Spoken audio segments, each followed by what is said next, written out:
некий повод международное право суда.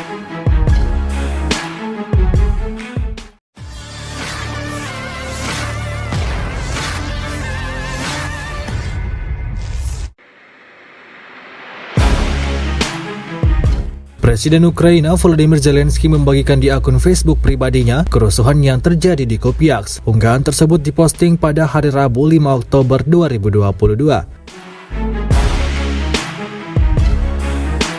Rumah sakit menjadi salah satu bangunan yang hancur akibat kerusuhan antara Rusia dan Ukraina di kota Kupiansk. Dikabarkan kepala petugas medis dan beberapa dokter meninggal dunia. Sejumlah perawat juga dilaporkan alami luka parah.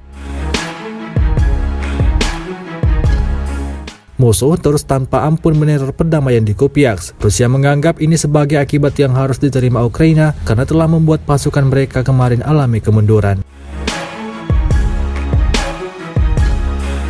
Sejauh ini selama invasi berlangsung, Rusia secara total merilis 312 pesawat Ukraina, 157 helikopter dan 2.145 kendaraan udara tak berawak, serta sistem rudal anti pesawat dieliminir oleh pasukan Vladimir Putin. Sementara itu dari kubu Kiev, Kementerian Pertahanan Ukraina melaporkan 370 tentara Rusia dieliminir dalam sehari terakhir. Total 60.800 prajurit Federasi Rusia meninggal sejak awal konflik hingga hari ke-223.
Terima kasih sudah nonton.